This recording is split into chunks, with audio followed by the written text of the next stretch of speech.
And we are live. How's it going, everybody? Pretty good. Pretty good over here. Doing well. How are you tonight, Nick? I am doing fantastic. That was amazing. Just for the record, for the people watching, some of us had not seen that intro until just now, and it still hurts from laughing. That was excellent. Yeah, I had to immediately think of dead kittens before the show started, like 5 seconds before the show started, because I was just dying. I'd like to welcome our special guest, ThumbBob. Hey everyone. Hey, how's it going? How's it going, Bob? Hey, Bob. Bob can't make it seeing today. you again. Not really. All right. Well, welcome back, everyone. It's been a little bit since we actually did this. But thank you for joining. For those who may be new here, what we usually do is go around the table and talk a little bit about maybe something we've been working on or some interesting topic of our own. And then we got a few cool group things to chat about, and then we'll do questions. So let's say Steve starts us off this time. And just let me know when you want me to pull up the different pictures for you. Okay. Yeah, this is finally one time where me holding a shaky piece of paper might not cut it. So I caved.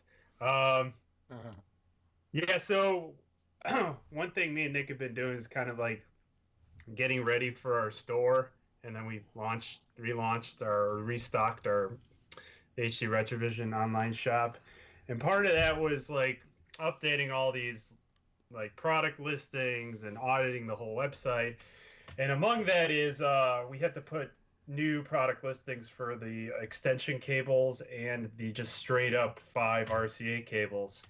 And one of the things I wanted to do is I wanted to put real specifications down for that 5 RCA cable, or the extensions, I guess both of them. And so I ended up listing like what resolutions they support and all that. And I didn't just throw those out there. I actually went and did some tests.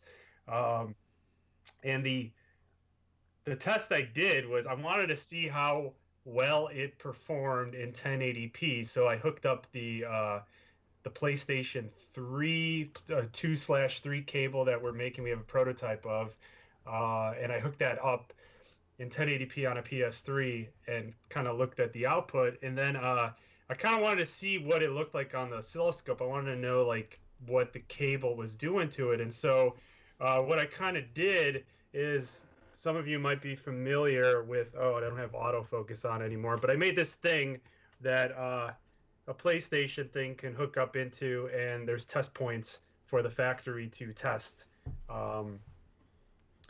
these various every single pin to make sure it's wired correctly. And so what I did is I hooked up here I'll try to really quickly adjust this. There we go. Autofocus. Okay.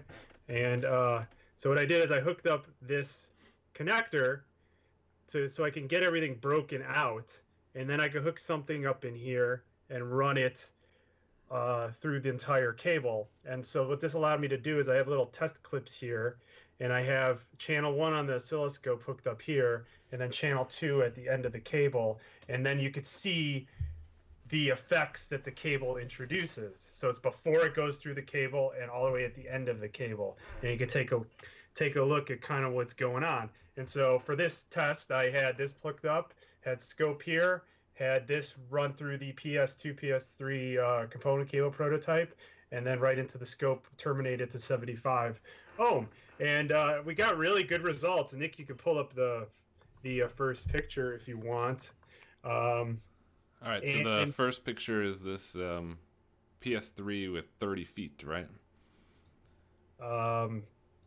Yes, this one I wanted to see how it ran through 30 feet of cabling. So not only did I hook up that cable, I hooked up 4 extension cables to have it run 30 feet, because the more you extend it, the worse the anomalies that can happen get amplified. So I wanted to have like a kind of a worst case scenario. So I ran it through 30 feet of cabling. That's right, I forgot about that. And so at the end of the 30 feet of all the same type of HD retrovision, the mini coax we use. So do you have that pulled up? Yep.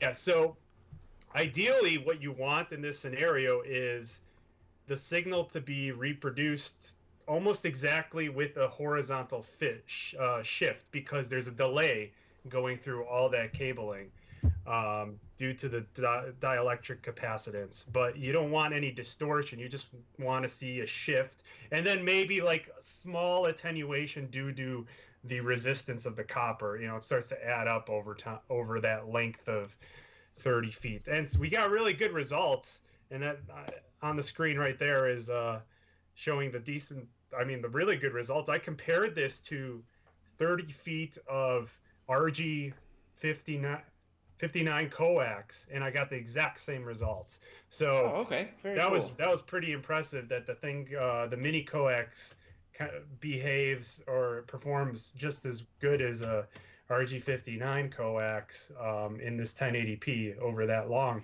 So I was kind of impressed. But then, of course, I had all this equipment out, so I kept testing crap. And what I really wanted to see was how crappy those PS2 third-party $6 eBay cables are. And so, Nick, if you want to pull up... Yep, that's up now. I ran this just through 6 feet, just the stock, whatever they come with. And oh, wow. The thing you notice is that the crappy cables have a lot of high frequency roll off, because the impedance is not controlled, and you got a lot of capacitance, and like any fast transition gets totally slowed down and smoothed. And this is only at 480p, very cool, by the way. So low bandwidth. Yeah, and so I compare this against our prototype, and our prototype almost hit it exactly. I mean, there's some really high frequency noise that gets rolled off. I would think that's normal, and I compared it with the the straight up RG59 coax again, and it looked the same. So that was that one, and then the most interesting one test I did was I took the Amazon Basics cable, which is this cable that Amazon started selling, and it's this coax cable, comes in this like mesh kind of braid nonsense here, and I bought this a long time ago. This is a 15-foot cable, and the first thing I did, of course, was cut it, and I noticed it was like pretty thin. The shield is there, but it's just a copper spiral. The wire is super thin, and this is just a PVC. It looks like it's not the correct dielectric to get you that 75 ohm impedance. This would be good for audio wires, and they use them on the audio, the two audio ones, but they use the same thing on the video ones. And so I've had this for a while, and I'm like, I'm going to try hooking this up to the PlayStation running at 240p. And so what I ended up doing is I made another little piece that's just the Luma on the component. And so I was able to plug this into this guy. And so I could tap stuff here with the oscilloscope, run whatever cable I wanted to out this guy, and go to the other scope. And that's how I got plots for the Amazon Basics stuff. And so the one thing you notice is the signal gets distorted quite a bit. Remember, you only want to see a shift. On the Amazon Basics cable, there's like peaks and extra high frequency stuff that gets added, and it didn't look correct. And again, I did it with HD Retrovision cables, and it's just a shift. It's exactly what you want to see. And so I just thought it was interesting that these cables, that like they actually matter. Me and Nick used to work at Best Buy a long time ago, and the sales management made us sell monster cables. And me and Nick were always like, we always recommended there's like a tier in the middle. There's the crap that they send with like a DVD player, comes with a DVD player, and then there's the monster cables. And me and Nick always recommended the acoustic research ones, because we knew that at some point the cable's like good enough But for the Amazon Basics cable, I don't think you hit the good enough point yet. So I thought that was interesting. And based on this stuff, while I was doing this testing, I also did some stuff in Spice. I learned some of the built-in transmission line stuff, and I was able to simulate some of this nonsense also on the computer. I learned about dielectric constants and the different materials that they use in Coax, and I derived an equation that if I ran this 15 feet or whatever amount of feet, or ran like a cable, did like a delay test and measure the delay, based on that delay number, I can calculate the dielectric constant, and then I can like put that in Spice, and then like so it's some really cool stuff I was doing. And the result is just like 5 lines on our product listing. So hope it was worth it. What about you, ThumbBob? Do you believe any of that, or? Nope, no fucking way. Nope. Yeah, I didn't think so. He never believes in us. Yeah, that's the story of my life. All right, let's go to our resident armchair engineer for his update. Wait, let me. That's right. That's You read any good books lately? All right. Well, my first update is I want to talk about the UMD. Because the UMD is this awesome little open source device that'll let you dump and write to cartridges. The first update I have is this is a SNES blank cartridge that I've made. I'm still missing the chip for CIC. It's supposed to come in any day now, but I expect it to work just fine because the read and write portions on UMD obviously don't care about the CIC, and this is working out great so far. And so if you're familiar with SNES, this is an 8 megabit low ROM board, so it's going to be able to do some basic homebrew. The other major update on UMD is that I've shipped out all of the UMD kits to the first batch of people who wanted to be volunteers to the code. And some really nice updates have been pushed to the GitHub repo thus far. The most significant firmware updates have been pushed by our great lord Artemio. He's added support for the edge cases of Super Street Fighter 2 on both Genesis and TurboGrafx, because those are the only 2 games for their respective consoles that don't have a flat memory map on those particular consoles. So he's added the ability for the UMD to recognize if that game's present and whether it should be trying to use the mapper or just the flat memory space when it's reading that ROM.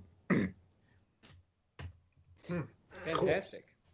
Oh yeah, it's going great. Another guy has added Mac OS support, and there was another push too. I forget what it is. Yeah. Yeah, that's sweet, man. Do you call your guys goons or lackeys or underlings? What do you call them? Unpaid interns.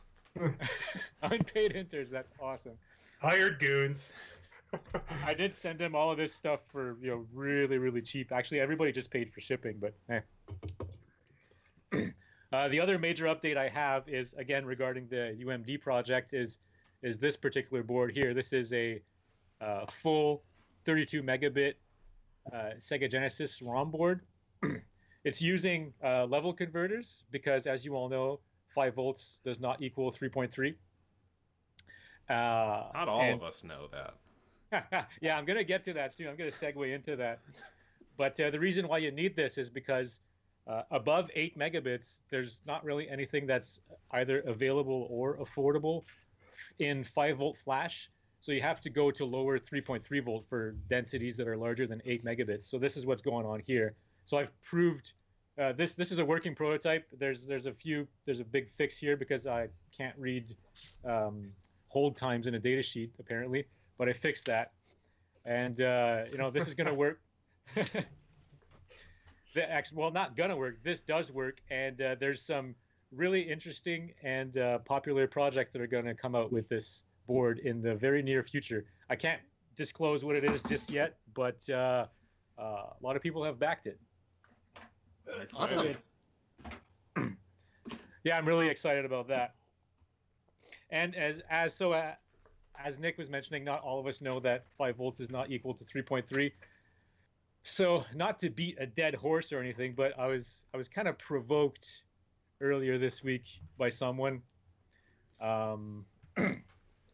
Apparently, there's someone on the internet who also happens to make El Cheapo flash carts with improperly interfaced 3.3 volt devices on 5 volt buses, and he put out this amazing video about how it was okay. So I'd like to offer a recap onto why you can't do these things, right? So there's several different ways that you can try to interface the 5 volts and the 3.3 volt devices, right? The first thing is you can just power a 3.3 volt device directly off of 5 volts. And it's really black on white in the data sheet. You can't do that. It exceeds the spec, right? And where would that be listed in the data sheet? Is there a certain spot? Oh, I don't know. I have a video that talks about it too. I don't remember though where I saw that though. Yeah. Absolute maximum ratings, right? And just to be clear, this video specifically showed an Macronix MX29 LV320. So I'm going to be specifically talking about that particular chip because this is a data sheet I'm referencing at the same time, because this was part of this guy's video. Why do you say this guy? Why don't you just address him for who he is? I don't understand. Well, when we're going to finally reveal his name, Nick is going to pull up a picture, right? So that's okay. I won't ruin it. Coming. Yeah, I understand. Okay, go ahead. So again, you can't put 5 volts on this chip because the absolute maximum rating says that the maximum voltage you can put on the VCC pin is 4 volts. Any other pins is VCC plus 0.5. Okay. Mm-hmm. Then it was recommended in that video that you should be using 2 series diodes to drop the voltage down from 5 volts to, because diodes magically always drop 0.7 volts, right? There's never any variance in that. And where'd you get that idea from? Oh god, it's fucking horrible. I'm sorry.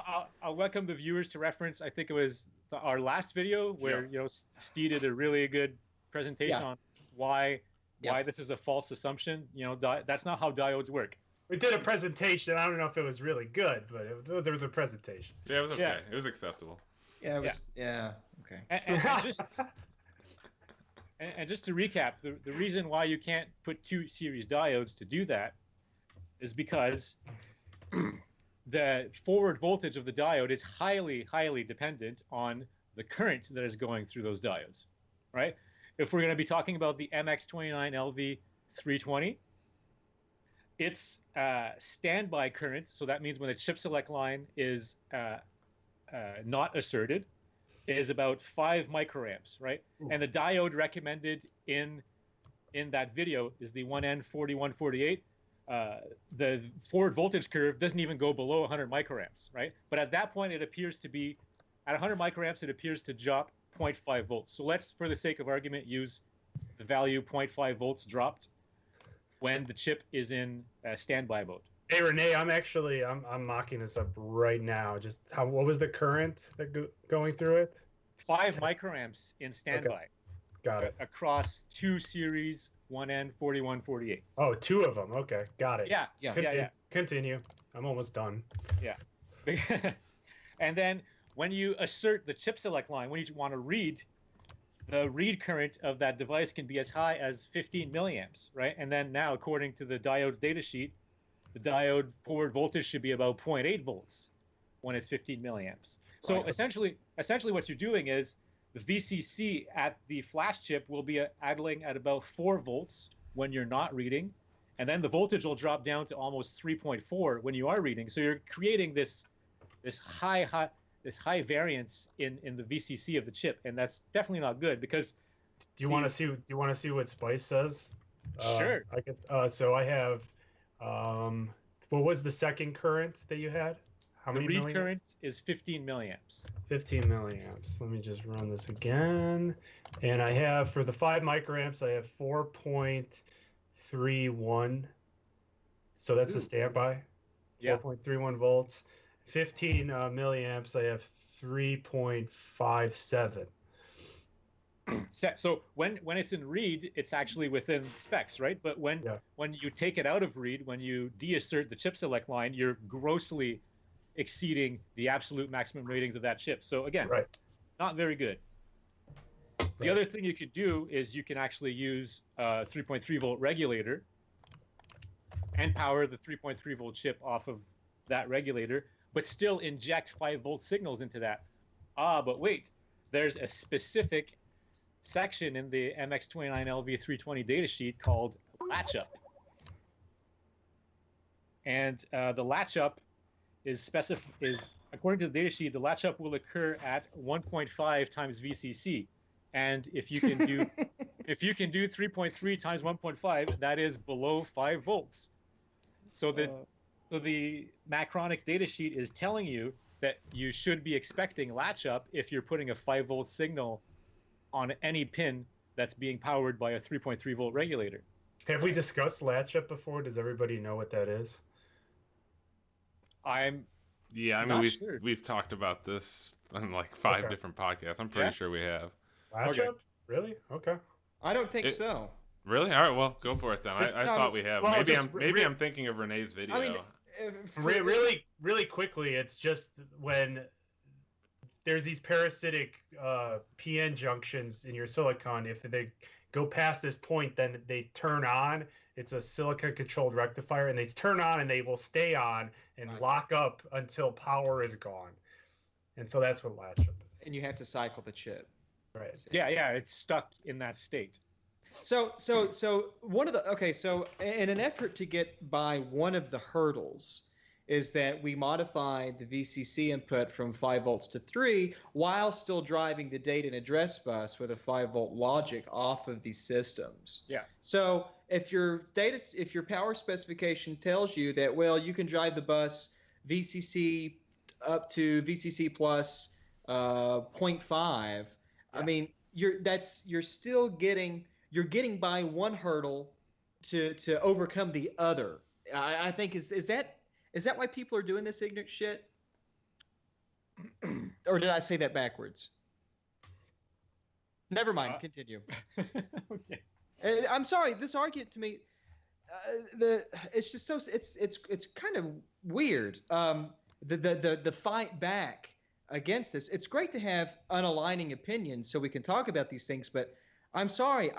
I can't make sense out of the rebuttals that I've read regarding your article. And I think that's honestly because, and I'm not trying to sound like an asshole, but I think the majority of the people who offer a rebuttal don't thoroughly understand René's article. I agree with what you're saying. I think it's one thing for somebody who's not trained in this to say, oh, I disagree, and my flashcards from cheap Chinese flashcards are working great, so I'm going to keep using them. I don't mind that as much as someone who claims to be a designer and an engineer who comes and offers bullshit arguments to rebut this. I think that's a million times worse. Well, I mean what about Bob? Like, what does he think? It bugs the shit out of me. Yeah, it bugs the shit out of me too. I mean, that video in particular, there were a lot of things suspect. But what bothered me was basically, sort of in closing, it was like, these things are ultimately, they're not good, but don't worry about it. No Chinese cart manufacturer does this. This is a Final Fantasy VII. Yeah. This is a Final Fantasy VII Famicom cartridge. To the left, you see an MX29LV. This is a 3 volt, 16 megabit flash ROM. And it interfaces directly to the address bus and the data bus. There are no diodes in series. There is no voltage translation on this Chinese cartridge. So to say that Chinese cartridges don't interface like that is ridiculous, and it's kind of irresponsible. Correct me if I'm wrong. I only saw the video once. I probably should have watched it again, but I recall that what he was specifically saying that nobody does, or no flash card manufacturer does, was that putting the 3.3 volt flash with a 3.3 volt supply and just driving the bus with nothing in there. That's what I thought. That's what I thought.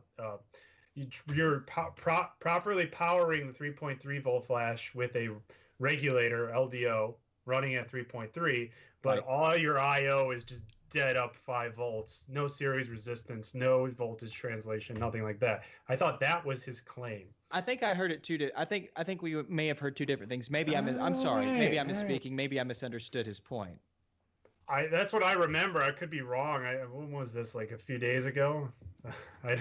Yeah, I'm sorry. Forgive me if I'm talking foolishly, but I thought his argument was this stuff is bad. This stuff is bad, but ultimately it's nothing to worry about because Chinese cart manufacturers aren't doing, or they're not doing this. They're not interfacing without any voltage translation whatsoever. I'm sorry.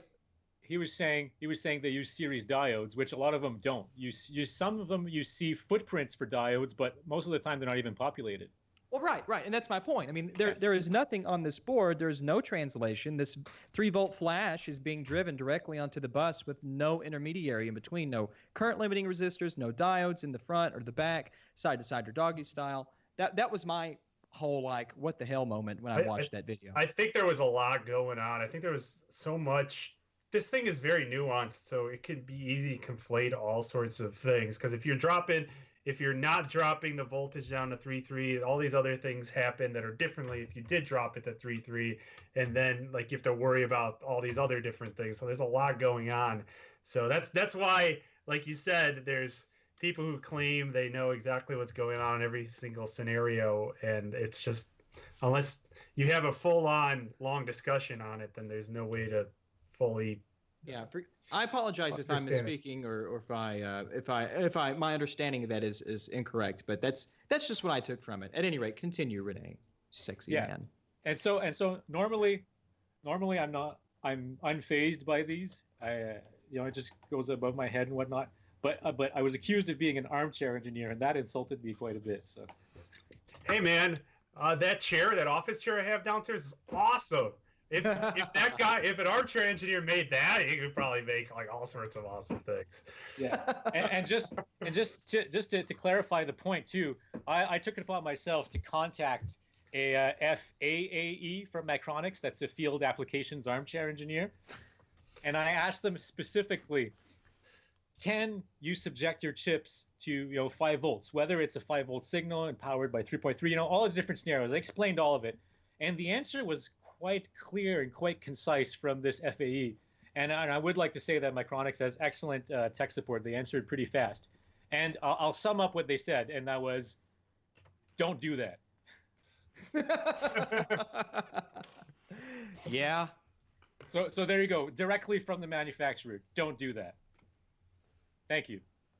And in rebuttal to the armchair engineer, this BennVenn guy, right?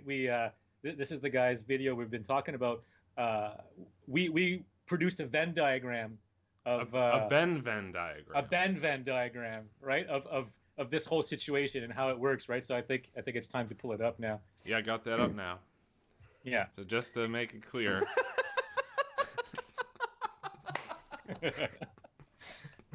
There you go. So I hope you get to see this, BennVenn. I really do. My God. Well, I'm sorry, René, with no offense, but I don't think you are qualified to make any sort of assertions or claims. I got my armchairs. Yeah. Right there. God. It's so bad. It's so good. But I think that's good. I know we've kind of beaten this topic into the ground, but contextually, it was important for René to talk about this again, and I think you did a really good job. Yeah, you got to keep that E-fame going, René. Yeah. It's almost a year, so you gotta restart it. Yeah. Look, I mean, I'll illustrate this again. There's a 3.3 volt flash on there. There are level translators. It's not that hard, and it's not that expensive. Just do it right or don't do it at all. Period. Yeah. 100 ohm resistors is all you need. Let's do it. Alrighty. So yeah, I guess I will go next. As Steve said, we released cables for sale again, and that's kind of been keeping us pretty damn busy. But in addition to that, like, there's all sorts of crap going on behind the scenes. We moved over to new accounting software, so that's like took me a while to move all of our books over. We had originally been using a program called New Cash, which is like a open source accounting software, which is great, and I highly recommend it because it doesn't hold your hand, and it forces you to learn this stuff a bit. And I think, as we've talked about before, if you're doing a startup thing, you really need to learn the ins and outs of every aspect of your business before you hand it off to someone. I've been doing the accounting for a few years, and now it's time for me not to do that anymore. So we've had to translate over, but it's not for not recommending that piece of software. If you do start with something and you need something free and you want to learn some accounting stuff, I still highly recommend that as something to use. The other thing that we've been working on is a knowledge base, and I got started on that, and then I got totally derailed. Everything got derailed. I got sick, and then I went to Chicago to help Steve look for an office, because we want to move stuff into a proper office at some point. And then the stuff went for sale, and so that whole thing got sidetracked. But I'd be curious if anyone has any experience building something like that, where you can build a knowledge base on your your support ticket website, so that people see that first. If anyone has opinions or suggestions or anything that would help in the way of doing that, maybe you can leave comments below on the video after it's finished rendering, because that's going to be just a monster project, but it needs to be done so that we can kind of take some of the support off our backs. And then finally, Steve, I guess, bought a Super NT and wanted me to look at some of the Scanlines stuff that's going on with that, because anyone who knows the future products that we want to develop, one of them is, of course, the HDMizer, which we intend to have our own Scanline generator on, and we want to, do our best as video processing engineers to make the Scanlines look decent. My opinion is that I really don't like fake Scanlines, so anything we can do to get closer to the real thing would be good. And so one of the things that obviously makes sense is, let's check out what the Super NT is doing and try to understand it. In particular, they have something called hybrid Scanlines, and I really wanted to understand what's going on with that. So we plugged in the Super NT, took a look at those hybrid Scanlines, and I have a couple pictures here. So I'm going to pull up. I got on the left, that is a picture from my CRT, and on the right, I'll first pull up a picture of the Scanlines from the Super NT in normal mode, and then in a couple seconds I will switch over, and then this is hybrid mode. And so from analyzing it a bit, what I've come to the conclusion on this is that hybrid mode is essentially doing something where the strength of the Scanline is a function of the luminance. That is the best guess I can take on what's going on here. If you look at white areas, basically Scanlines disappear completely. And I don't think that this actually approximates what's going on at all. If you take a look at the picture on the left, the Scanlines seem pretty solid in those white regions, where they disappear in the white regions on hybrid mode. I actually think that, for what it's worth, that the normal mode, which I just switched back to, looks a little better approximation to reality. So I think I know what's happening, or I think There are going to be two distinctive tastes in terms of artificial scan lines and what people really want to see. Mm-hmm. You have the people who like shadow mask technology. Shadow mask technology is in just about every CRT other than Sony Trinitrons and a few other CRT manufacturers that copied the Trinitron. Shadow mask for every phosphor that's projected onto the screen and into the grill, there's going to be a slight blooming effect. Mm-hmm. So your scan lines aren't going to be that precise of black isolation, right? Yep, totally. Then you have shadow mask technology, which is a totally different sort of grill for your CRT. It's an aperture grill, and basically that just allows you to, with excellent precision, precisely shoot and illuminate those phosphors up with just excellent precision. So you do not have that blooming effect in between. So whether or not you like, your grandma's RCA television from your childhood and how you remember that looked, or you liked your PVM or your BVM with the aperture grill, one is going to be very precise, and the other sort of scan line looks like it's just sort of averaging the other line, so they're not all completely black. They're not super black, but there's some glow and a little bleed. I like them both, but I think more people will like the precise aperture grill emulation or simulation of scan lines in the other one. In my opinion. Do you know which technology Toshiba uses? It depends. Toshiba and Mitsubishi had their own lineup up until the late 90s when the patents for the Trinitron went out. Toshiba, though, in my opinion, their premium lineup of televisions in the early mid-90s, the CinemaView Toshiba platform was phenomenal. And it wasn't an aperture grill-based Trinitron technology, but the cinema platform of the Toshiba CRTs had a phenomenal CRT design, and it's very unique. And I would like to see maybe Steve and Nick, I'd like to see maybe you guys try to simulate that awesome Toshiba set, those awesome Toshiba sets from the 90s, because I'm telling you, no one talks about them, but they were phenomenal. Sorry, I didn't mean to go off on a tangent. I'm just... No, I mean, I totally agree with what you're saying there. I still don't understand what hybrid Scanlines is trying to get at, to be honest. It doesn't seem to be simulating either of those technologies. Like, I get the bloom effect, that seems to me to be something that happens regardless of luminance.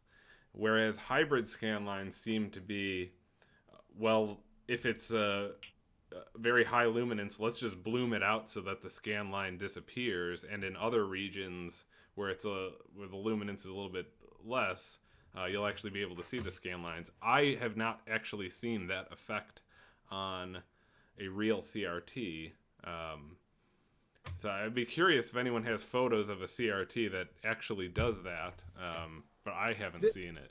That does what again? Say that one more time. That's doing what? Does what the hybrid scan lines does. So, like, if you are in a very bright, full luminance region of the image, the scan lines basically disappear because it's essentially blooming it out so that it's the two lines are touching, right? Right. And in other regions where it's a little bit darker, then you still have a scan line. Most CRTs do that. Or are you saying the opposite? Are you saying he's saying this effect is so prevalent that it completely disappears in high luminance areas? Yeah. Okay. If you had a full white screen, it would look completely full white. So you're saying that there must be some sort of algorithm that, based on the intensity. Yes, that's exactly what he was saying. Okay. So that's okay, what I think hybrid scan lines are doing. Is some algorithm that it grabs that luminance value, and uses that to drive how thick the scan line is there or how present it is. Okay. And I get that there is going to be some blooming effect, but I've not seen it the way hybrid scan lines does it. So I don't know. I've not seen the Super NT. I'd like to see that. Maybe you could Yeah. show some more pictures later. Yeah, I'll afterwards share when you after the sharing podcast. nudes. We can talk about it more. But We'll cyber a little bit. Okay. Bob, do you have any ideas on what's going on? yeah, Bob, do you have any ideas what's going on? I'm drinking a Budweiser. Yeah, he's busy. Oh, that son of a bitch. Yeah. The Okay. PBR, man. Gotcha. Bob, why are you Sometimes so you just fucking need to learn how to worthless? live I mean, differently. seriously. I mean, All right, let's go to Mr. Voultar. I believe you have something. Well, you know, special. I don't really have a big update for anybody. Listen, you know, I've had stock for a bit now. I've not ran out of stock. I've got a very deep inventory. I have been insanely busy with packaging and getting these orders out. So busy, in fact, that I've not had time to do anything, even masturbate. But nonetheless, all this talk of Bob, I've got to tell you that I'm so sick of this. Everyone in the chat's talking about Bob, how they miss him, how, you know, everything's with rose-tinted glasses when we're fucking looking backwards. But that Coax, let me tell you something. That bastard, even after death, he's still sending me shit in the mail. I'm not even kidding. And I have a box here that just came today. Yeah, Bob, what's in there? A lot of people are really curious about that. Yeah, I bet. Face. At any rate, so I've got this Bob box, and I was instructed on the packaging here to open it live. So we're going to do that real quick. This is going to be my update, my little contribution to the community. God damn it. All right, so I'm going to open this up. We're going to take a look here. Hopefully I don't stab myself in the aorta. Okay, so let's take a look at what Bob has sent me now. Always sending me shit. So, it appears that Bob has sent me 2 packs of packing tape. Yes. Aw, how nice. Can never have enough I was a packing little tape when asshole. mounds and mounds of boxes come from Bob. So- I bet you that's the packing tape that will break apart when you're using it. It's like those trick candles you try to blow out Bob, at. thanks for on your way home you stopped in at the dollar store and got me some 99-cent incomplete packing tape. So yeah, I'll remember that when I'm sending shit back to you. This is Kinda already a little like personal a thing. better package that you've received. This is above average. This is fantastic. Yeah, I'm doing the this green packing material. Oh my god. What is that, Well- Bob? Sacks of meat.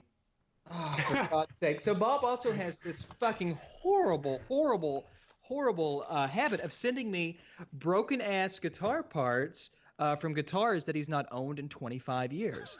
So we have a back plate here that's off of probably something like a Fender Squier, and a couple of potentiometers. We have a 500K pot and another 500K pot. So here's more garbage for me to immediately throw in the trash. Thank you for wasting my time, Bob, with that.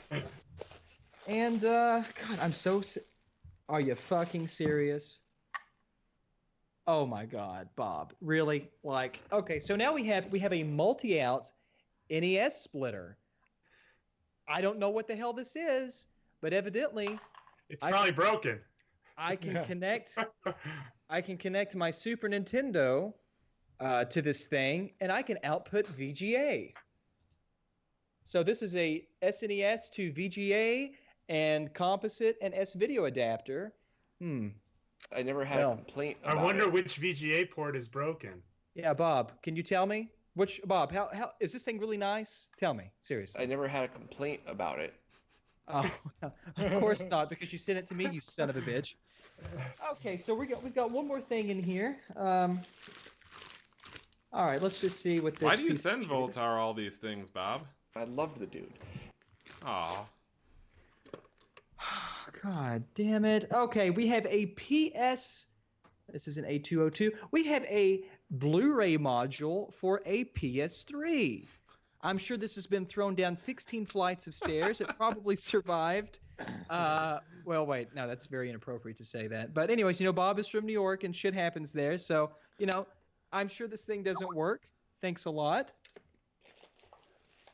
And let's see. And there's a folder in the bottom of this. I'm so sick of that. I'm serious. Thank God Bob is fucking dead, because this stuff happens all the time, and it even happens in the afterlife, evidently. All right, so Bob sent me a beautiful folder here. And these are pictures of me. Oh, nice. We got that made in Montreal. Yeah. Well, Bob, isn't that sweet? And here's another one of me. I love the... What the fuck is this? It looks like we got a... ungrateful piece of shit. I send you these fucking kickbackz every fucking month. I just get home from work, I turn on the round table, and you're shitting on this. You know what, Bob? I just send you a Heiko soldering gun last month. It's right over there. It's right over there. Let me tell you something, you son of a bitch. I have to fix it, but I still just sent you a fucking soldering gun. I'm so sick of this shit, Bob. You know what? I'm telling you what. You should have just stayed dead. Get out of my life. ThumbBob, what do you think about this whole situation? He's getting a little grumpy. Fuck all of you. I've sent Zach a perfectly good CDX, a Sega CDX. I'm gonna kick your ass. ass. Gun, you got a 3DO. I mean, none of them worked, but fuck it. And you know what? Fuck you too, René. I haven't shit right in a month because you said if you eat a lot of fiber, you can have no wipers. I'm gonna mail that shit to you. You fucking ruined my colon. I hate all you moose fuckers. You know what? Just because you have some fancy oscilloscope doesn't mean that the 3 or 4 of you are better than me. So fuck it. Fuck all you people. I'm never sending you anything, anything again except Zach. I'm gonna send you a gigantic box of shit next month. Thanks a lot, cocksucker. Go fuck yourself. That was a good video, Will. Yeah, that was fantastic. It's too bad. Too bad that's the last we'll ever hear. Yeah. So at any rate, I guess Bob's still alive. Fuck. But just one more thing. I don't know. I'm probably not supposed to talk about it, but somebody sent me something really neat just to play with. I got to send it back. But Woozle of the Woozle community passed around this awesome Game Boy Advance that has this HDMI magic. So this thing, let me tell you guys something. Me and Steve have played with this. If Steve wants to spend a couple minutes to talk about it, he can. I will tell you, Woozle is amazing. This thing is awesome. It blows the Game Boy player away. I cannot wait for more information to come out that we can share and that he can share. I really hope that he's in the chat, by the way. Oh, Woozle's in the chat? Oh, that son of a bitch. Hey, Woozle, nice to see you. I hope you're not wearing anything for later, if you know what I'm saying. But at any rate, this is fantastic. It's amazing how beautiful the picture is. It's scaled up and it looks great. It's just everything about and there's virtually no lag. I mean, I was sitting here and playing I was playing Steve's copy of Circle of Poon, and phenomenal.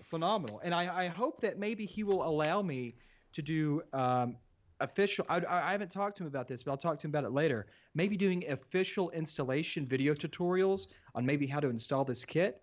Maybe that'll help him with some documentation. I just want to help him because he should really everyone should really give him a good round of applause because grade A product here. Okay, Woozle, listen to me. Don't listen to Zach.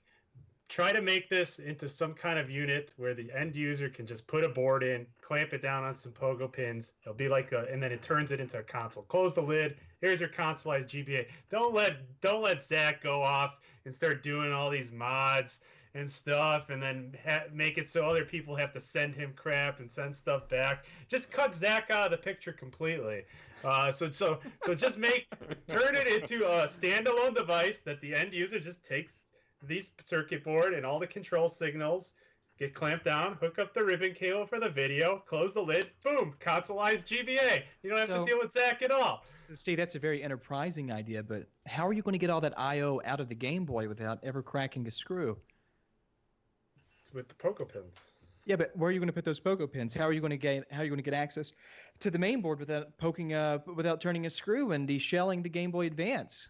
Oh, you just take the main board out and pop it in. So you're saying you still have to disassemble the Game Boy and do some no modifications? No soldering though.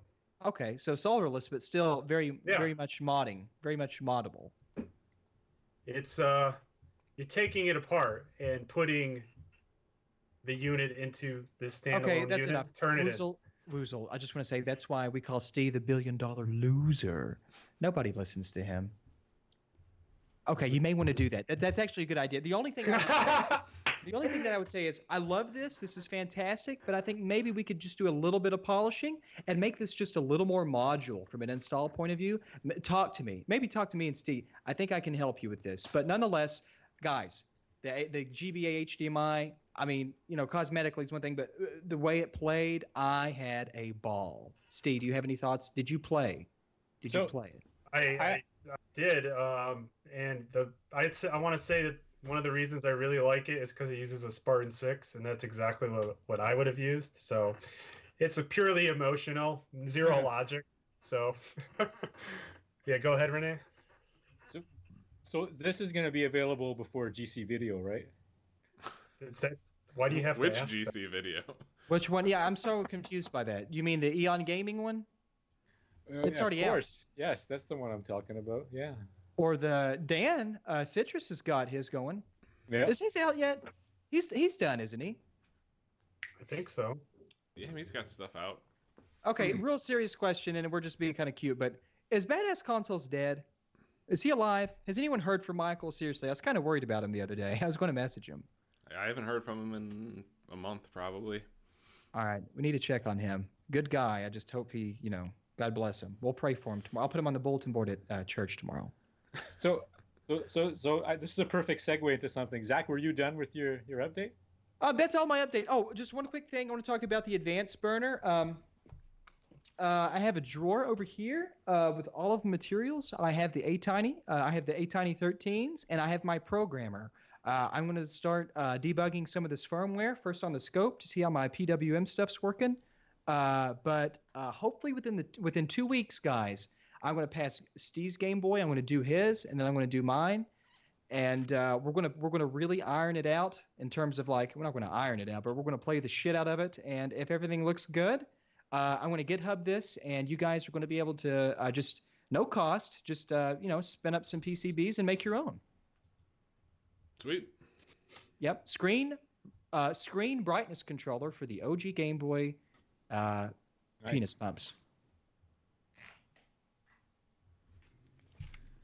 Oh shit! He's in the chat. He's alive. Alrighty. Thank God. So we've heard from three people that were supposed to be dead today. We've heard from Bob, Badass Consoles, and there was a Paprium update. Holy shit. Oh yeah, let's segue into that. So It reminds me of Eric always saying, that kid's gotta be dead. yeah, there's a for those who don't know, Paprium has been delayed about a bajillion years, and people were starting to think that it just disappeared. And I guess they didn't do a proper Kickstarter or anything, but they did their own pre-order backing, whatever. PayPal. Yeah, PayPal, and there was some. It was a weird thing where you could buy tokens or something. I don't really understand how it worked. Doesn't matter. Point is, people thought that Fonzie, the guy who runs Watermelon Games, had just disappeared with all their money, and he was gone, living in China, doing a bunch of whatever. Opium. Yeah, opium. It's just dead in an opium den somewhere. Turning tricks. But Jesus. an update came out today or yesterday or something, and he's alive. And the update basically says that they had an issue. I'll read it, the chunk of it verbatim. We had an issue with the Datenmeister chipset manufacturing, which resulted in some last-minute changes. I've worked round the clock for the last couple of weeks to find a workaround and been very scarce on updates. My apologies. In the next couple days, we have to adjust the game to reflect those changes. Moreover, in the meantime, there will be additional rounds of QC and testing. Rest assured, everyone involved has been working hard to solve all these issues and ensure a superior product. Blah, blah, blah, blah, blah. You can get a refund if you want. So basically, not a whole lot of information as to what's going on. Just more delays. It's been like 6 years now. So It's that mode. It's those Mode 6 sprites that are holding this thing up, or whatever it was. Yeah, I know. Well, Yeah. There's some suggestion that there's some highly specialized chip that can't be produced now here, and that's what's causing the issue. What a crock of dump. Yeah, well, I can speculate two things based on that statement. Is first of all, I mean, there's no way that they're doing an ASIC on such a small batch, right? So it's got to be some sort of combination of a CPLD, an FPGA, or microcontroller, either or, all bunched up together.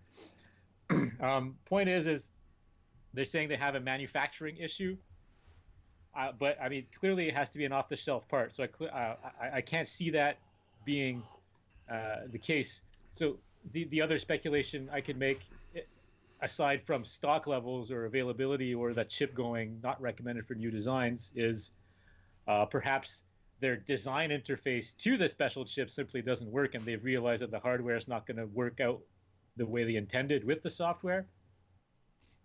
Right? Yeah. If they were going to use this Daytonmeister chip to, do some sprite transformations or audio scaling, or pumping audio through the cartridge port, and all of a sudden they discovered that in hardware they can't do that, or they haven't been able to achieve that. Now they have to rewrite parts of their game to use just the basic Genesis hardware instead. I think that's probably the best speculation I can make based on that statement.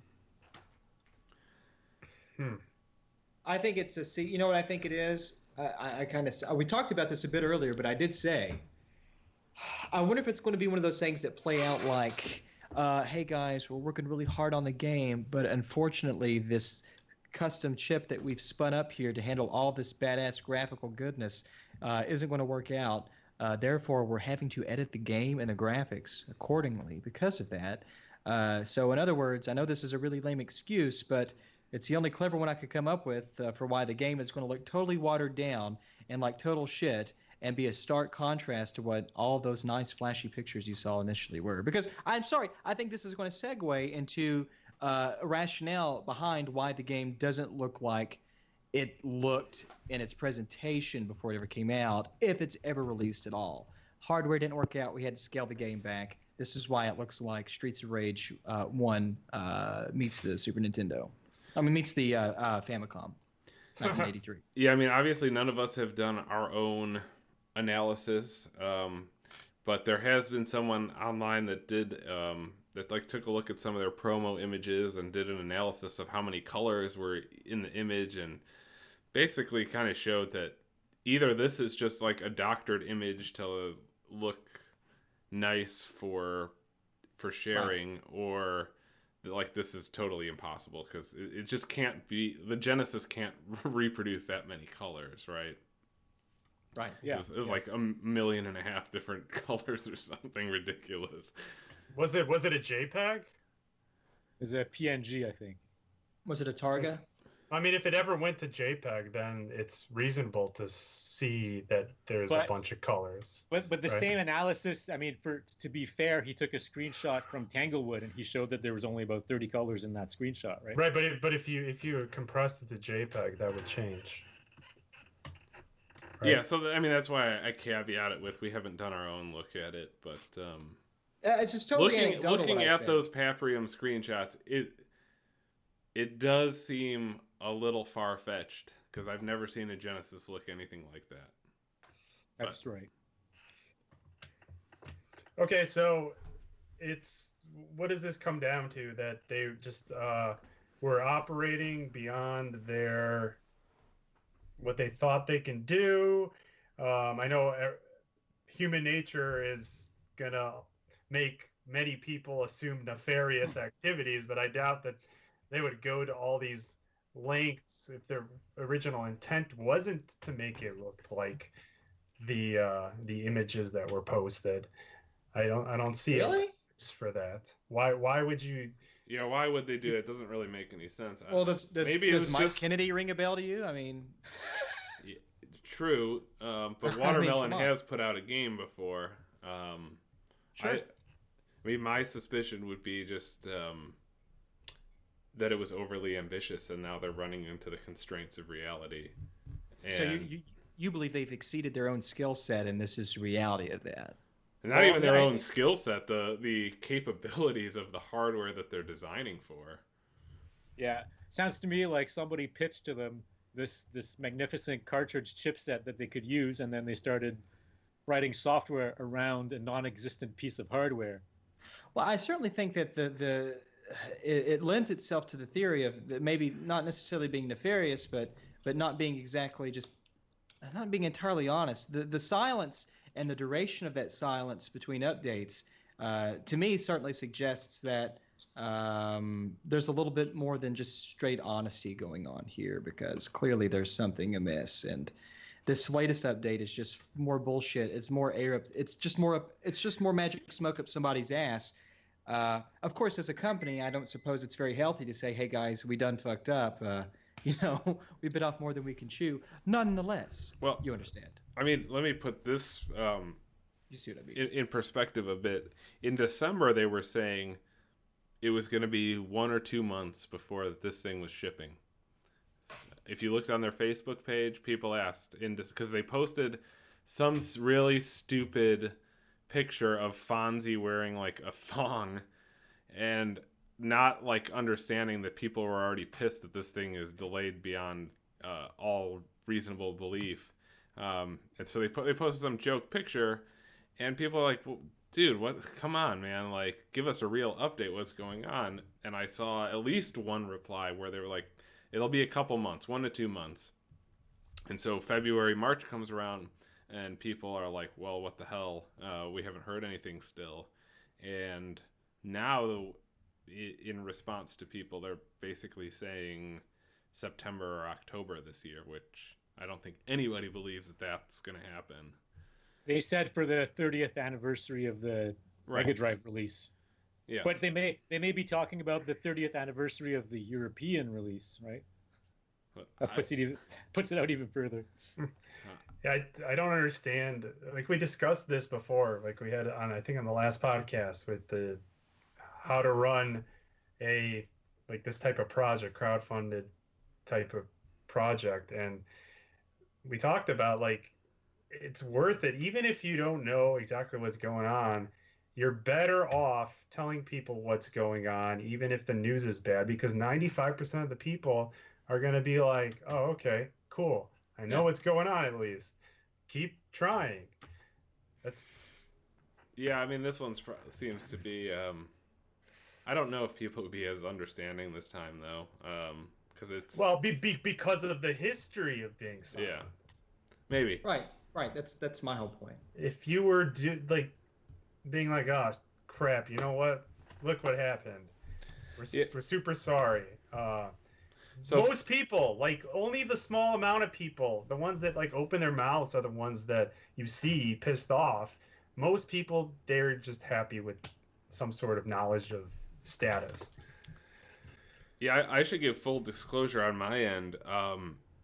Last year when they opened it up to just like buying it through PayPal, I pre-ordered a copy, and a couple of weeks ago I submitted a refund request.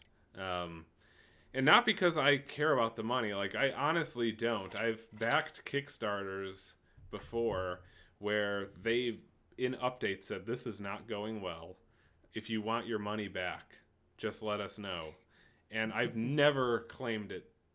I want to see it to the end. I'd rather just let them keep the money, because I appreciate the fact that I'm not really pre-ordering something on Kickstarter. I'm supporting a creator, and I'm hoping that they make it to the end despite the trials and tribulations. But with this, I felt like I needed to send a message, because I'm getting really sick of these campaigns, or whatever you want to call them, that just go radio silent.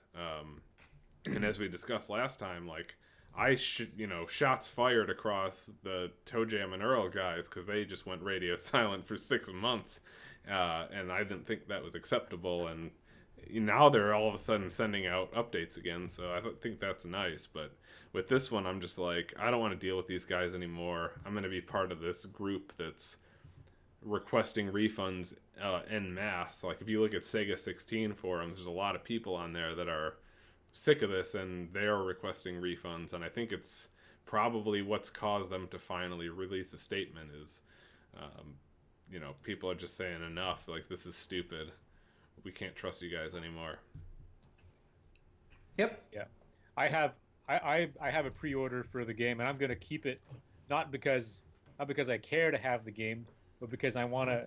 As soon as I get it, I want to open it up and see how how it's done. Right. The see how they put a giant glob on it. Yeah. the pure solar carts were notoriously poorly designed, and yeah. I mean, if that's the case for Paprium, then I'm gonna expose that pretty damn quickly. So. Well, if you ever get a cart, let me know. In a few years, I'll let you know. Yeah. All right, cool. Does anyone have else on this topic, or should we move on? It was old 5 minutes ago. All right. Let's go to game soundtracks. That's the next thing we wanted to talk about was, and I think this is heavily a René topic, but so maybe you can start us off on sound generation differences between consoles. Sure. Well, I mean, we can start off. I like to compare the consoles by generation too, right? So when I think of NES music, I think it's always much superior than Master System music, right? But there's some electronic and design reasons for that, and it's really quite simple. Is that they both have 3 sound channels, but the NES has more programmability behind. They have more than 3 sound channels. They have 3 square wave channels that they can be programmed, but the Master System is always 50% duty cycle, right? So there's no tonal variance in those, but the NES can change between a 50% duty cycle and 25 or 75, but those sound the same to your ear anyway. So, and just that difference makes the NES sound chip so much better, in my opinion. So maybe we should explain a duty cycle to people. Imagine, maybe you can draw it out. But if you're, the easiest way to think about it is a square wave. If you're like a standard square wave is on 50% of the time and off 50% of the time. That's what most people would think of when they're talking about a square wave. But it's actually can be maybe like right. Yeah, he's got 2 pictures of square waves there. Let's just say one pulse that is shorter than the other. Yeah, you could be at 1 or 0, right? And as I was saying, your standard kind of square wave is going to be a 1 for 50% of the time and a 0 for the other 50%. But if you have a variable duty cycle and you say your duty cycle is 75 or 25%, it's kind of symmetric. It might be 1 for 75% of the time and 0 for 25%. And that square wave is going to sound a bit different than a 50% duty cycle square wave. Here, That's right. I have a better one here. There we go. Okay. So 50 and then... Yeah, 50, 75. 25, 75, yeah. But the interesting thing is that your ear can't tell the difference between the phases. So the 25 and the 75 sound pretty much the same. If they're just being played by themselves, though, right? If you have something that's 25 and something else that's 75, there's some cancellation involved when you have multiple channels. Yeah, the interference will be different. But yeah.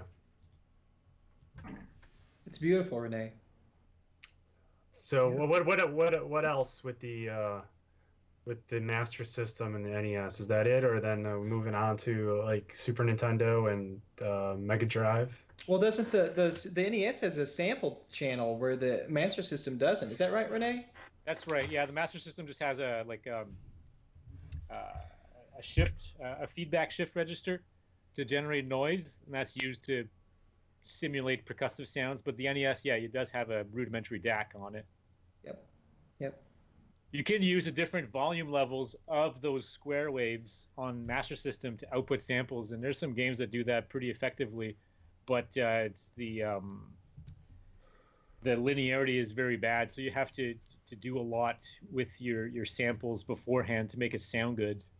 Me and Nick went to a really good MagFest presentation on expansion audio on the NES, because the NES cart has the audio pin. Does SMS have something similar?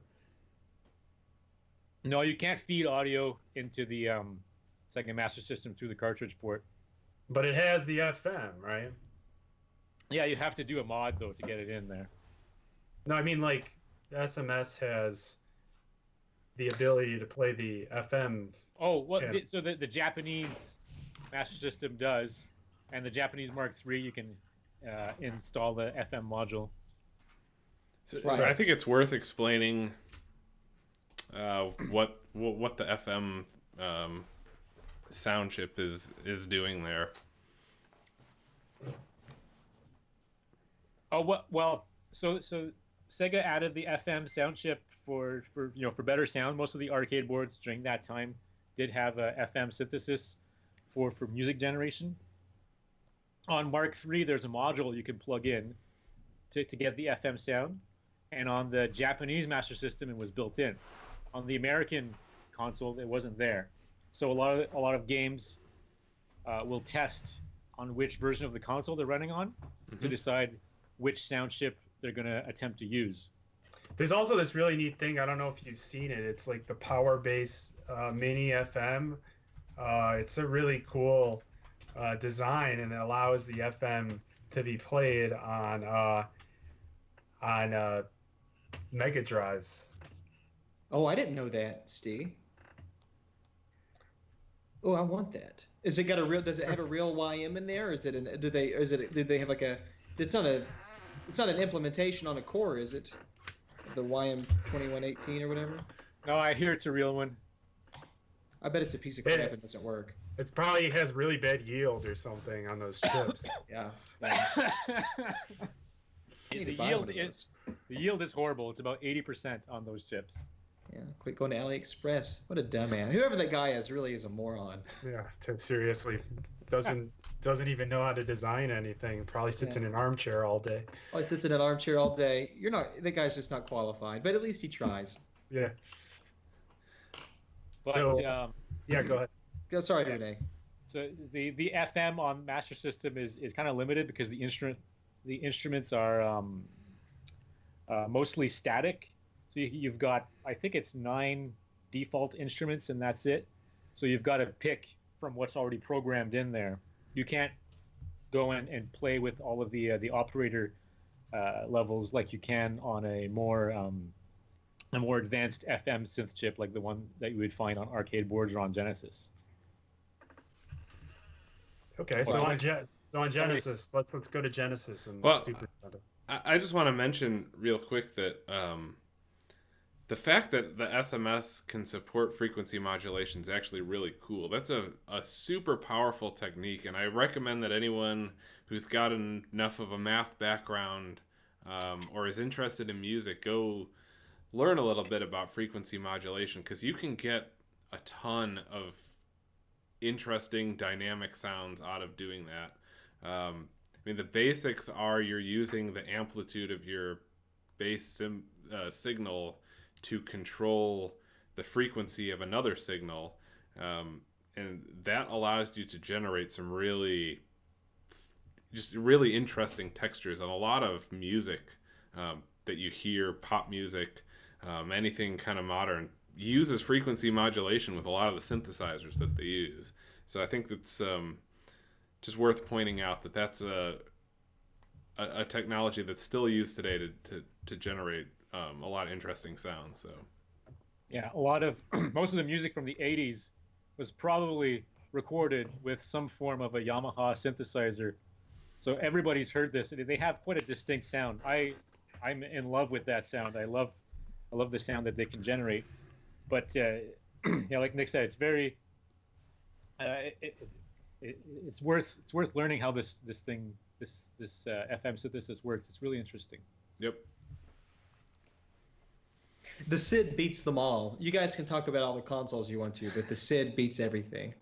Well, That's the nice all. thing, the advantage that the SID has is that you can control the ADSR, right? The attack, decay, sustain, release, and these are parameters that you have complete freewheel over in most FM synthesizer chips, right? You've got, like the Sega Genesis one, for instance, is a 4 operator chip, so you've got control over 4 sine waves, and then for each of those sine wave generators, you can customize what the ADSR curve looks like for that operator. So there's like something like 30 registers for each channel because of that. Yep. It's amazing. It's beautiful. Well, let me just, since we're talking about this, we're getting ready to segue onto Super Nintendo. As kids, and Nick doesn't count because, well, he was a moron. He didn't even know what a Super Nintendo was.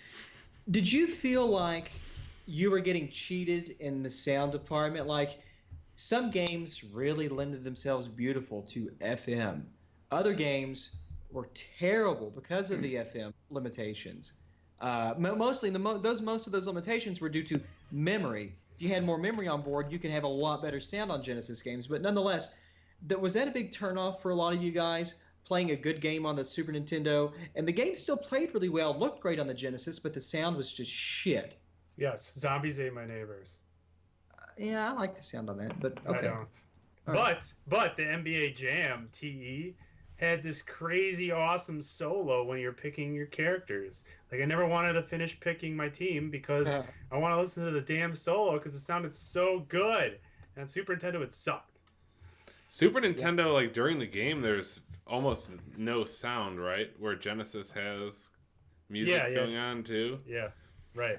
I want to turn everybody onto one thing. If you ever go to YouTube, I don't know if you guys have heard of that place, but go there, type in Super Metroid Genesis FM. Somebody has done a beautiful composition of the Super Metroid soundtrack for the Genesis, and it sounds, oh my god, it's amazing. So the reason why you've got a lot of these Genesis games that sound poorly is because Sega supplied an audio toolkit called GEMS, and it is a nice piece of software if you could use it properly. But what happens is they had default instruments that kind of sucked in GEMS, right? And a lot of developers just stuck with the default instruments. And really how that worked is, if you're familiar with MIDI, there's a default instrument set for MIDI. So a lot of the composers might, I suspect, would have programmed their songs using the default MIDI set on maybe some sort of PC or an Amiga. And then they just kind of converted those into the default instrument set that was supplied in GEMS without any consideration as to what the instrument set actually was on Genesis. So you ended up with a lot of games that sound the same, and they use the same shitty instruments supplied in GEMS. Right. But GEMS can also be used magnificently. Tommy Tallarico used GEMS on a lot of the games that he produced, and every single Tommy Tallarico soundtrack is absolutely phenomenal. Give me 2 games that he was responsible for the soundtrack for. 2 games. Earthworm Jim, Cool Spot. All right. Oh, the yeah. The Earthworm Jim sound is just completely, on Genesis, blows the Super NES soundtrack out of the water. There's just no doubt about that. I never liked the stretch resolution of Earthworm Jim on the Super Nintendo either. Well, it's not that it's stretched; it's that there's less resolution. Right. But don't they stretch it out though too? Well, you see more on the Genesis because there's 320 columns instead of 256. Yeah. Right. I understand. But the length of the line is the same. You just have more samples per line. Just like my wiener. Okay, so, I mean, there you go. What's going on? Is he back? Bob, go away. I'm gonna kick your ass. Oh, let's see it, big boy. You come right over here, and we'll see who's going to kick whose ass. Yeah, you just stumble your ass over here. Renee, are you familiar at all with Game Boy audio? Because most of the you know, the chiptune guys, they use the Game Boy. That's what they use when we go to MagFest. That's the main instrument. Yep. That could just be because the software has been written for it, right? It could be. Isn't one of the big separators between the Game Boy and the NES and the 2803 on the NES is that the sampling channel on the Game Boy is like supposed to be amazing or something? Like, isn't that the Game Boy's main strength in the audio department is that there's a lot high there's better resolution on the sample channel on the Game Boy's hardware? Maybe I've got that backwards, but it seems like Kev just told me that a long time ago. We were Not talking familiar about. with the Game Boy hardware at all. You're worthless. Sorry. Yeah. No, I think there's some reason that they're using it besides just portability. There's a few people in the chat that have been saying that the Game Boy has a wavetable. That Oh. could be it. Okay. Yep. Yeah. So that would make it kind of similar to how the TurboGrafx generates audio. It's amazing too. You know, it's and to better understand that, you can get like, you know, they've ported Mega Man 1 or Mega Man 2 to the PC Engine, and it's practically a one-to-one copy. But what the most interesting part, of course, is because of the wavetable technology and the audio, is the audio sounds almost identical to the NES's 2803 audio. So when you're playing Woodman stage or Quickman stage, you're expecting different instruments or the game to sound different. For the most part, it doesn't. That's pretty remarkable. Yeah, I think on PC Engine you've got like a 32 entry 5-bit wavetable, and that's plenty to resolution recreate. good. Yeah, Yeah, the 50% replicated. and 25% duty cycles, and there's a triangle wave on NES too, but you can do that with the 32 samples. Yep. PC Engine's amazing. That's something I think we should maybe talk about next roundup or something. A lot of people are kind of curious about the PC Engine's hardware and what it was capable of, and just how amazing and really ahead of its time it was. Especially when you compare a lot of games that were ported to the Genesis and the PC Engine. More than likely, the PC Engine comes up on top, graphically at least, in my opinion. Yeah, we can talk about that stuff. You guys might not agree with that, but no, I'd be interested to hear. Yeah, I mean, I'm not familiar with the PC Engine. It's not a system I've ever had a chance to really play, so I would love to hear more about it. Mm-hmm.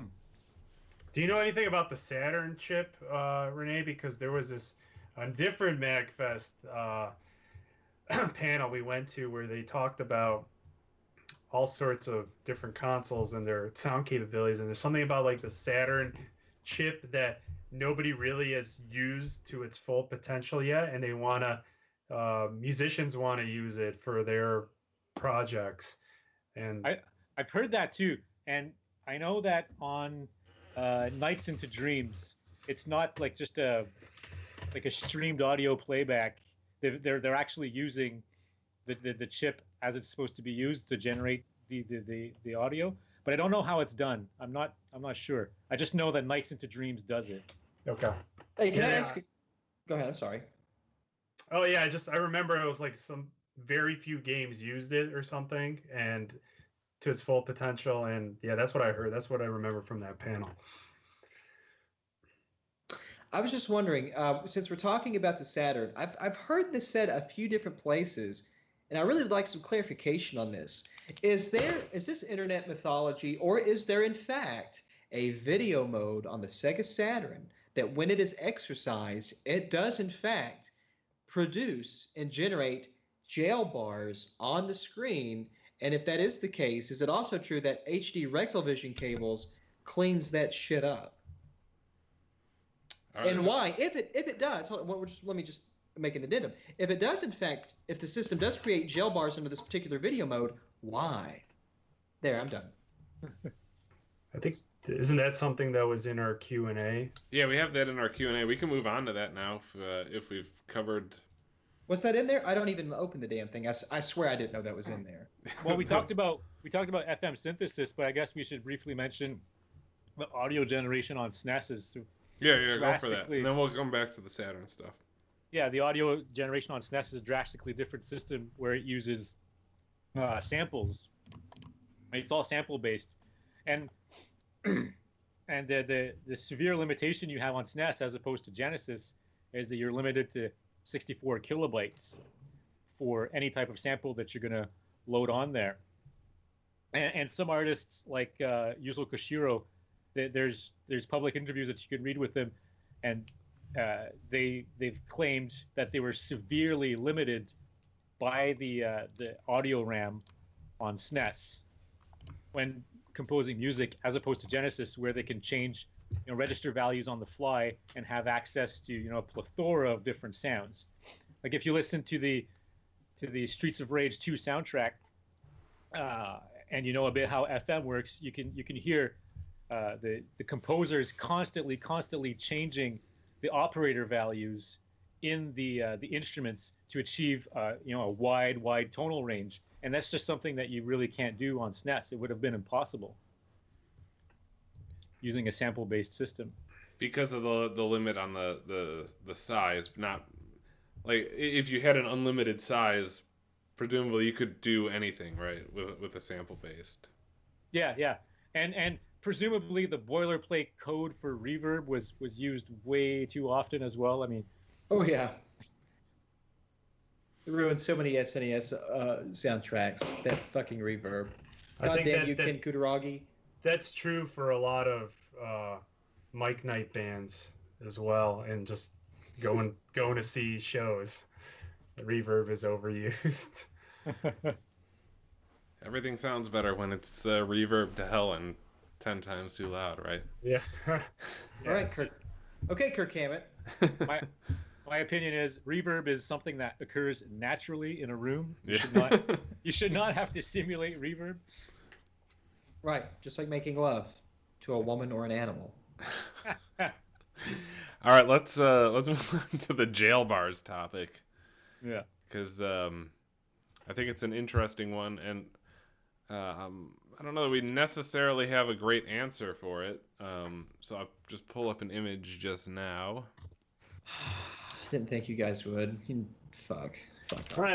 Don't really have an answer to why. I have speculation of why, but earlier today I did plug some stuff in and try to and kind of confirm what the suspicion was that we had on what it is. Yeah, so let me give you the background here. So the image on the right here is a Sega Saturn through a FrameMeister using, it's either a sync-on Luma or C-Sync cable, but the person who produced these images said this appears on both, so whichever one this one is kind of irrelevant. And on the left was an image he submitted using our cable where those jailbars are gone. And kind of everyone's been, I mean, this is a known topic. If you actually look at shmups, people were talking about this a couple of years ago, like back in 2016, 2017, as to why this is happening, trying to figure out what it's related to. I saw some speculation from, I think, Firebrand X as to, I think he showed that this is only actually happens on certain video modes of the Sega Saturn. I don't remember off the top of my head whether it was like the 320 line one or some of the other ones. I don't know if you remember, Steve, but it's kind of an interesting phenomenon. This is into a FrameMeister, by the way. That's important to mention. Right. Yeah, I think part of that thread discovered that using the low-pass filter on the OSSC, they were able to get rid of this as well. Yep. So that was my initial thought. When I first saw that, I'm like, oh, that's aliasing. Like, that's the first thing that popped in my head. So do you think it's because when this video mode, the way this video mode operates, I've not looked at it on a scope or anything, obviously, but is the bandwidth or something changing to where it's confusing the television or the scaler to think that it's higher bandwidth video content, and therefore it's adjusting its filter according to that? So in other words, maybe your some televisions do this where, like, the filter will be set to maybe 16 megahertz or 24 megahertz, and not like 8.5 or 9 megahertz, because this funky video mode is throwing off your end devices. Does that make sense? No, it's going to be set to, if it's standard def, it's going to be set to the standard def cutoff all the time. Okay. If it has one. It's not auto detecting anything like that. It's just, I think the video mode is just producing too much high frequency content, and that is being warped back into your baseband video. Okay, so it's just folding it back in. And that's what the aliasing is. We first discussed this when Bob sent me SNES pics of RGB and rectal vision cables, and he's like, "Why does zoomed in 100x, of course?" And he's like, "Why is yours blurry?" And I spent the whole weekend figuring this out, and we figured out this whole anti-aliasing filters nonsense. And yeah, it's very important to band limit your video for reasons like this. There's some things things are supposed to put anti-aliasing filters before it gets sampled. Like, if you're not doing that, you're not following the Nyquist sampling theory or whatever. So I think an important point to address here is that this effect is not the same effect that, or I guess the root cause is not the same as what people traditionally see on like a Sega Genesis Jailbars, right? Totally different phenomena. That is composite video coupling into your RGB. Among other things. Right, and that's a unique thing with the Genesis and Master System, because the way they generate the color in composite video is normally you're supposed to have your color phase alternate by 180 degrees from line to line. So you're supposed to, if you did like the 240p test that we kind of have people do on our website, where you plug composite into Luma and you look at that color content being rendered as Luma, it shows up as a checkerboard thing on a normal composite video thing. But on Genesis and Master System, because the phases are in line from line to line, then you get these vertical stripes. Right. And that only happens on Genesis and Master System because of how they generate the color for their composite video. So, yeah, Saturn, it doesn't make sense that this would have anything to do with that, because on Saturn it generates the composite video more standardized. So this is an aliasing effect, not a composite video effect. Right. This isn't a coupling issue. Yeah. Capacitance, magnetic, inductive. It's nothing like that. Yeah, I was screwing around with the OSSC earlier today, and I was I did find a RGB cable. I think it was an official Sega one I had for Saturn, and yeah, you flick the thing. I didn't see it in the normal Saturn logo. I only saw it when it booted up into Nights into Dreams, is when it started. So probably video mode. It's definitely video mode related, and I was flipping the low pass filter from off to auto, and it was appearing, disappearing, appearing, disappearing. So it's very important to band limit your video. Yep, super important. Cool beans. So Well, thank you for answering that. yeah, I think there was something where the FrameMeister, I remember the FrameMeister had a anti-aliasing filter turned on. I know it has the capability of one because of the chip inside, but there must have been some sort of update recently. Yeah, okay, so this was pointed out in the Shmups thread, was that people were finding after they made some certain update, this was occurring more, it was more pronounced effect, and so I'm speculating that some update they made turned that filter off by default or something. They might have either turned it off or moved the cutoff, because I remember there are certain settings for cutoff frequency. Yeah, yeah, that makes sense. I don't know why, but yeah. Nor do I care to find out, because I hate that thing. I don't want to mess around with it. Yeah, thing's a turd. I hate my FrameMeister. I'm giving it away if anyone wants it. All right. Here's a good question.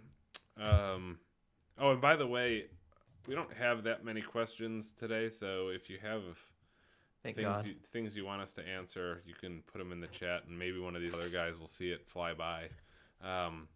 But somebody wanted to know what the general rules for mixing power supplies were. So, could you use a North American power supply with an import console?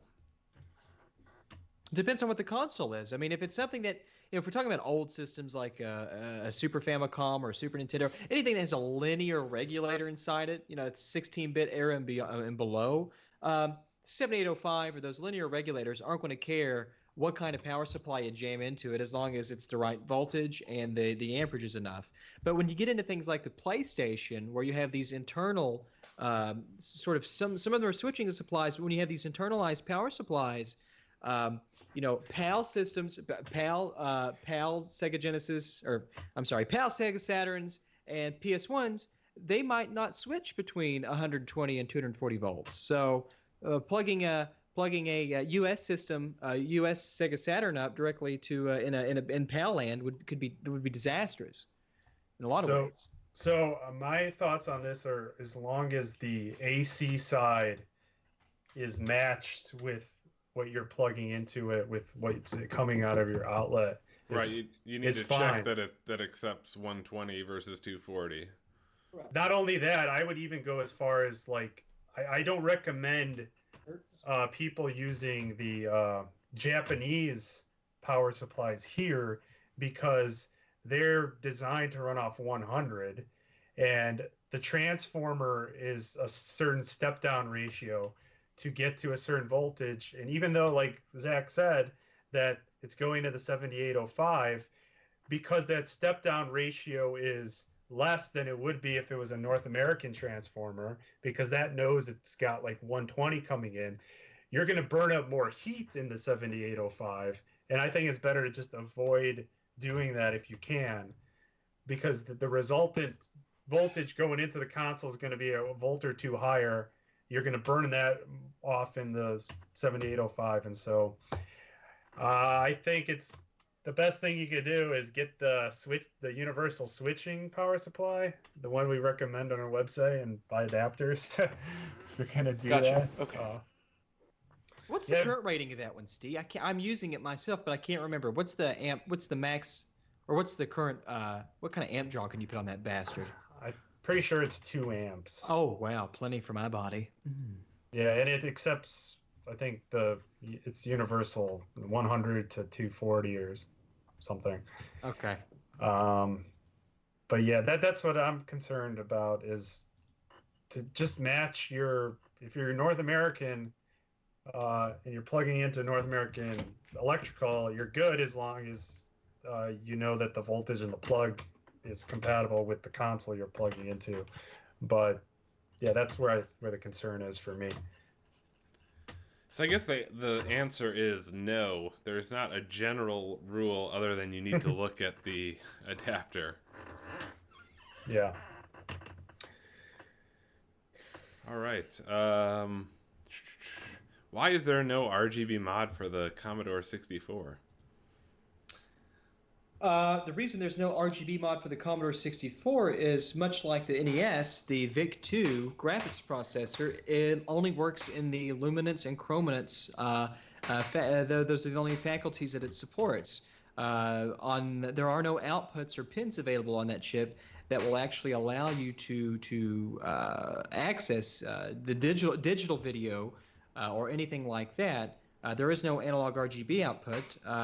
You have luminance and you have chrominance. That's all there is. In order to do that, you would have to do a hardware implementation of the VIC-2 to recreate that. And as a matter of fact, there are some systems that now, there's some Commodore 64 clones that are fully done in FPGAs that look like Commodore 64 keyboards, and they do that, but there are not, I don't see any sort of parasitic modification to the Commodore 64 to do that, unless it's some sort of unless it's some sort of gate array implementation. Is there graphics chip outputs? Kind of how the PPU is available on the NES, so you could put the Tim Worthington NES board and sniff that stuff out. And is that possible? No. With okay, Nope. It's all in one chip. Nope, it's all under mask. You can't get to it. Okay. It's not like what Steve's saying is you can interpret the palette data by reading 3 different pins on the NES's PPU.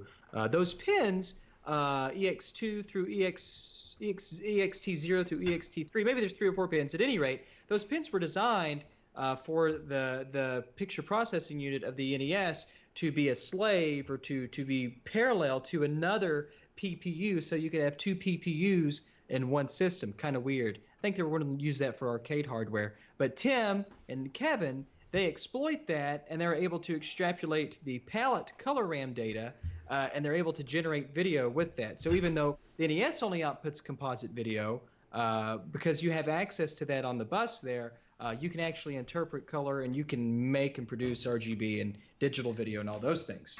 And Commodore 64 doesn't have that. Commodore 64 has none of that exposed. It's all under silicon. You can't get to anything like that. Okay. All right. I love the show and surely miss RG Bob. Question for you guys. You've talked multiple times about the problems of hooking up an arcade PCB to a CRT. What about the opposite? I currently hook up my consoles to the Tri-Sync CRT of a Sega new Net City cab. Is that okay?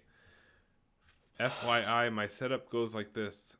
Consoles with 15 kHz RGBS or 31 kHz RGB HV to an Extron MVX matrix switch to a Toshiba D29C051, which is the new Net City CRT out of a Sega cab.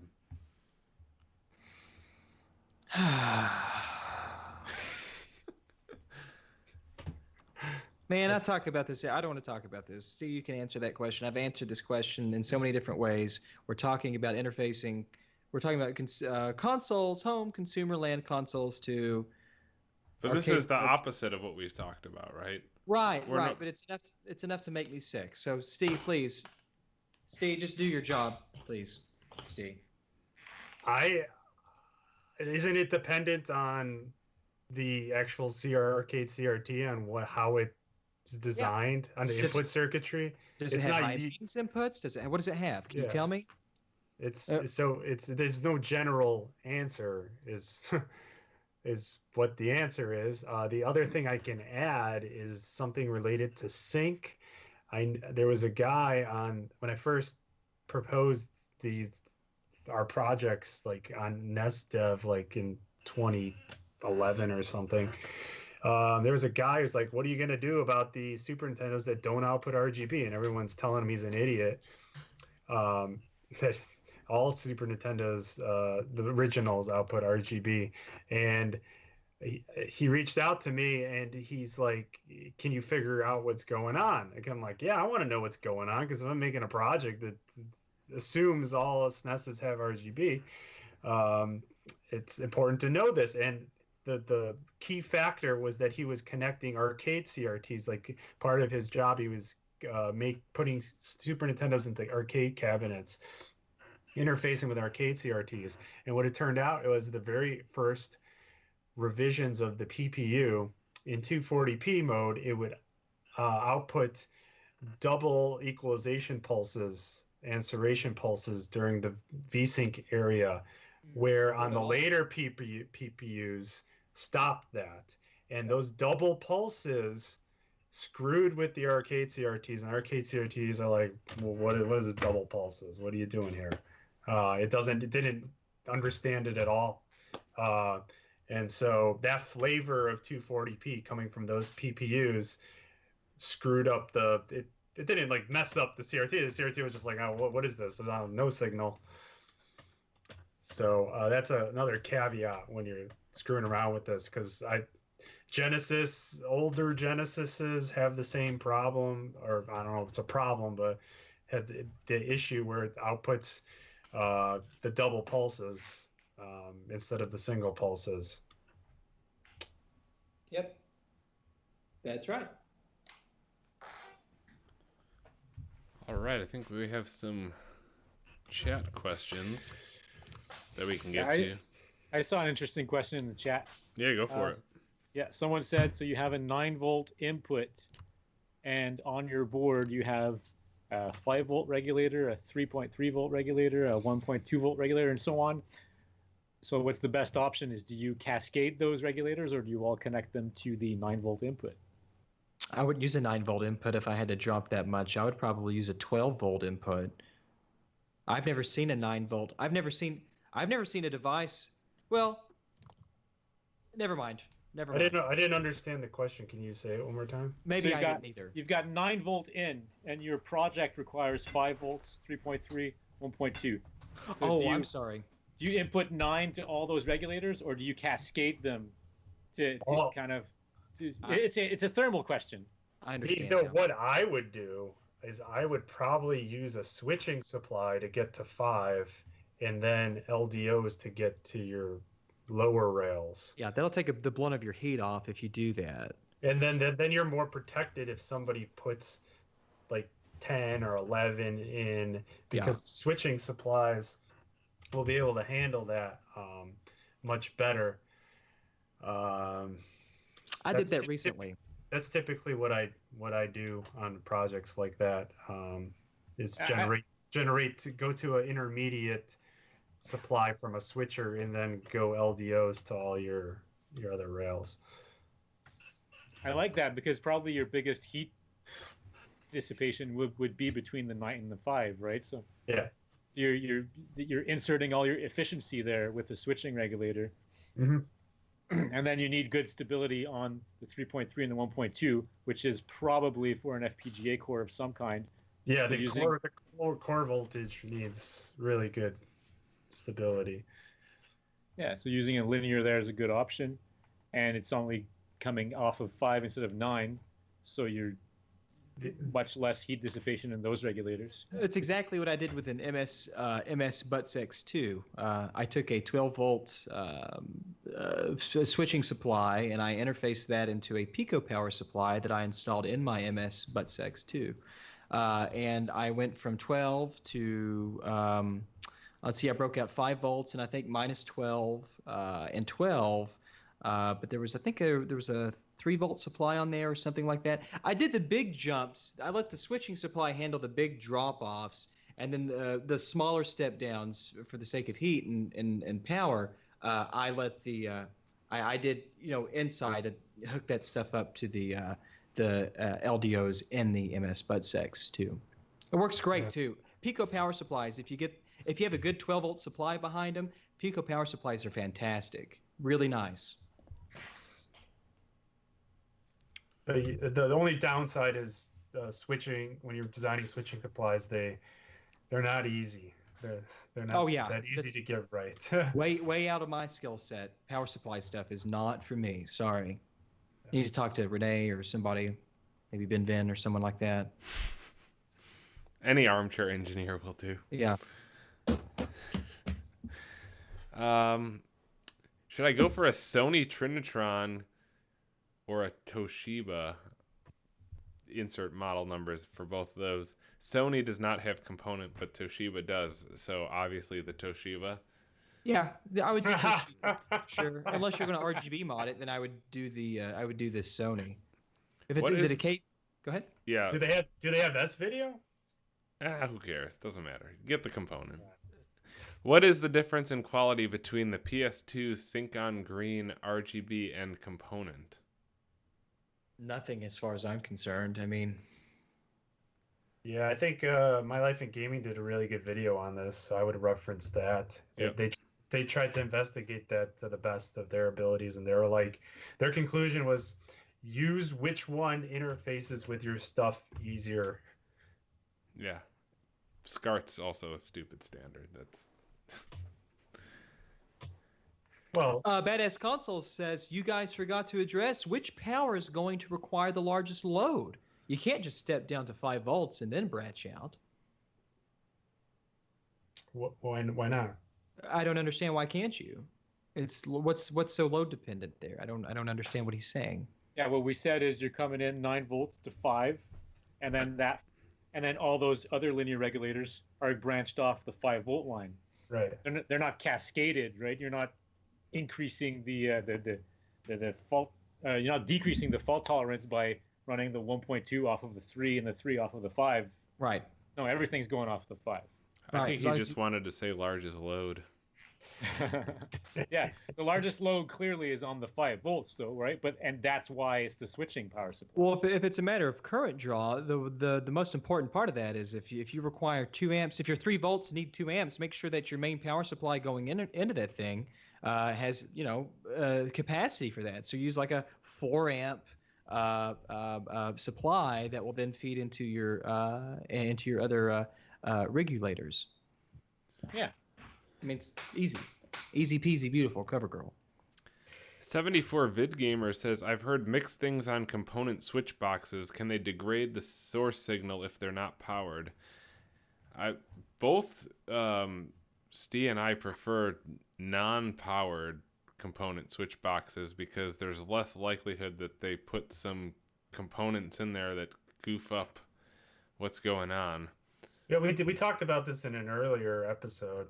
It was I don't know which number. Who knows which episode it was, but I have one powered component switch and it messes with high intensity screens. Like the closer to full white the screen is, the more distortion it introduces. The gist is it's difficult to do a good job designing a powered switch. So the best thing to do is just get the unpowered switch because and use good cabling. And use good cabling. A certain company that I've heard of makes pretty good cabling that will connect. Retro Console Accessories makes fantastic cabling. Mm-hmm. That's right. That's right. True. Also, is RGB better than component? No, component is way cooler than RGB. Component is infinitely more awesome. Well, isn't it component, S-video, composites, RF, something else? Yeah. And just not playing video games. And then just not RGB SCART is like through the floor. Sure. Well, let's just clarify a few points here real quick. RGB SCART has much better colors than YPCB CBR, and RGB SCART also has much better higher resolutions. In other words, right. the N64 with RGB SCART is much higher resolution. Can do 4K. Than YCB, RY, and BY. 4K N64 through SCART. Adam Corlick talks about this in great length. Evidently, you missed that episode, so the burden's on you to fact check all of that. What does Bob think about this? Like, he usually has pretty strong opinions on the whole. Well, I try to avoid it with a passion. I'd really like to hear Bob's opinion on that myself because he's always been. Well, let's let him talk if he's still around. Let's try it. If you don't like it, whatever. Like, let's come out with me. Let's do this. Okay, whatever the fuck that was supposed to say. He's been drinking all night. I'm Has he been drinking molested Estella. tonight? Because he's talking really, really low, and he seems kind of damaged. Well, it's just what you hear is really, really low. Everybody else can hear it quite well.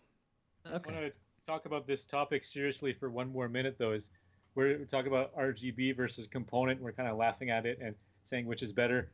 But something that's not discussed often enough, I think, is the mechanical aspect of it. And I think the SCART connector is shit compared to an RCA connector. Especially for us in North America, it's a lot easier to get a good switching system that'll work with RCA. With BNC connectors, right? Am I right? Or BNC, right? Then to get a good switch that's working with SCART connectors. Yeah, SCART is terrible. You're picking from shart and rectals, so I think it's a toss. Yeah, it's a toss. RGB SCART all the way. Adam Corlick 2019. All right, baby. All right, let's go. All right. Well, I think that about wraps it up. Someone have something else? Yeah, I'm going to address someone in the chat. Well, of course, it's easier to get component switching in the U.S. and Canada. These are the only two countries that matter. I mean, That's a good point. I think that was self-evident, Renee. You didn't have to waste everybody's time with that. All right.